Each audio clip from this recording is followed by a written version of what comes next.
Hello everyone, আসসালামু আলাইকুম। সবাই কেমন আছেন? আমি আলহামদুলিল্লাহ অনেক ভালো আছি।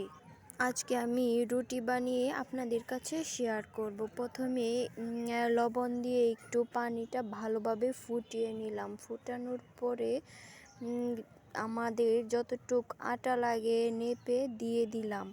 এভাবে রুটি বানালে রুটি অনেক নরম হয়, অনেক ফুলে এবং খেতেও অনেক মজা হয়।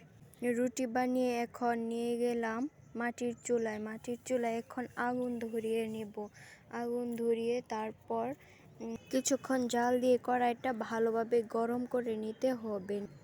কিছুক্ষণ আগুন পাতা দিয়ে ভালো করে জাল ধরিয়ে নিলাম। সকালের নাস্তা প্রতিদিন রুটি খেতে ইচ্ছা করে, অন্য কিছু ভাত খেলে সকালে এমনিতেও অনেক ভালো লাগে না, তাই সবাই তো রুটি বানিয়ে থাকেন।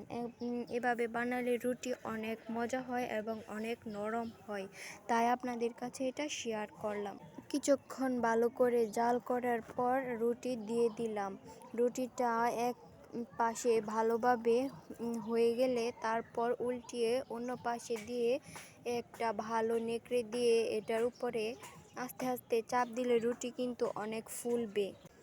আমি প্রতিদিন রুটি বানানোর পর এভাবে ফুলা রুটিটা তখন একটু একটু শক্ত থাকে, তারপর যখন ভালো একটা পলিথিন পরিষ্কার করে পলিথিনের ভিতরে দিয়ে কম্বলের ভিতরে রেখে দিয়ে অনেক নরম হয়। খাওয়ার আগ পর্যন্ত যতক্ষণ না আমরা খাচ্ছি ততক্ষণ রেখে দিলে ভালো হয়। আমি যেভাবে রুটি বানিয়ে খাই ওইভাবে আপনাদের কাছে শেয়ার করলাম। ভালো লাগলে আপনারাও ট্রাই করতে পারেন। দেখেই বুঝছেন রুটিগুলো কিভাবে ফুলে উঠছে। আমার প্রতিদিন রুটিগুলো বানালে এভাবেই ফুলে। আমি প্রতিদিনই এভাবে খাই। রুটিটা অনেক সুন্দর গোল হয়েছে। আমি প্রথমেই গোল রুটি বানাতে পারতাম না, আস্তে আস্তে ট্রাই করেছি। কিন্তু কেউ কোনো কাজ দেখার আগে বা এমনি এমনি কেউ কোনো কাজ শিখতে পারে না, আস্তে আস্তেই শিখতে হয়।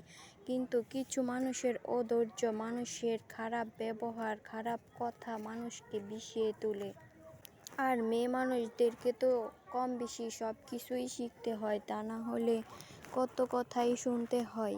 আলহামদুলিল্লাহ অনেক কিছুই শিখে গেছি। হয়তো অনেকেই বলতে পারে আটার রুটি বানানো অনেক সহজ।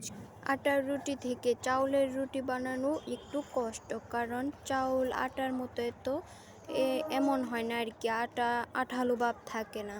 আমি ইনশাল্লাহ আরেকদিন চাউলের রুটি বানিয়ে আপনাদেরকে দেখাবো। চাউলের রুটি